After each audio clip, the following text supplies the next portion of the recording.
Yo, what's good, YouTube?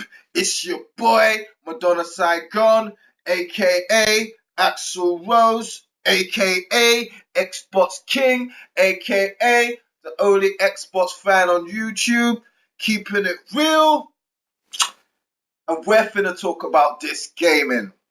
Yo, now at the beginning of this gen, things seem pretty rocky for Microsoft, but since Phil Spencer has come on board, we've seen changes to policies, price, and even the SKU itself. So there's no doubting about it. We are seeing very positive things, and we could see growth and forward momentum for Microsoft and the Xbox One. Now, one thing that's always stood in the way of Microsoft has been the East and Japan in general. Phil Spencer has his sights set on them, but traditionally, the reaction to Microsoft and their consoles has always been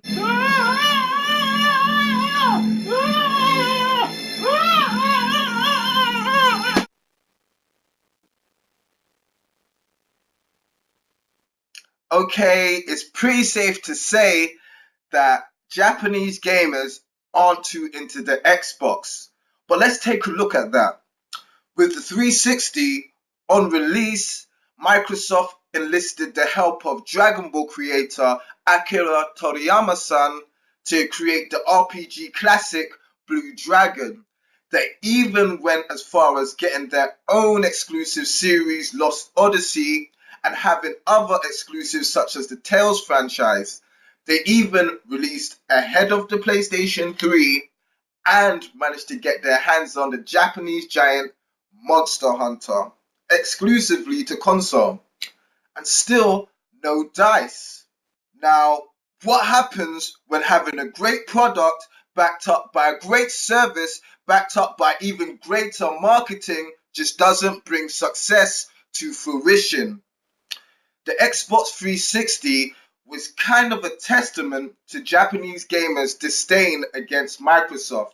Because really and truly, Microsoft followed the great gamers playbook as far as console launches are concerned. They launched with a great product, great games, great territorial specific exclusives, and still no dice. Now, Microsoft are pretty much taking this same approach with their new console. And what I want to hear from you is if it's going to, yield the same results or, something new could happen. Because there's not much better you can get for the Japanese audience than getting an exclusive Monster Hunter on your console. And Xbox has already been there. Now, one of the things that people fail to even consider is that arguably last gen, Sony didn't come with the same greatness that they came with in the PlayStation 2 era as regards games and exclusives. So the goal was even more open for Microsoft to just take over. Now, the fact that they're going back into Japan is something to respect, and the fact that they're going in with no gimmicks and just great games is something to respect them for even more. What I want to see is if the case will be any different. Now, we've already heard about Japanese developers coming out saying that they've got lots in store for us as far as this new console is concerned, but we've also been hearing that there's development problems here and there. Link to that story will be in the description. Either way, I want to know what you think. Will they be able to take over? Yes or no? Comments in the description. Because right now, to tell the truth, Sony ain't doing too much over there. So if MSoft come with the goodness and the games, it might be a wrap for Sony this time around.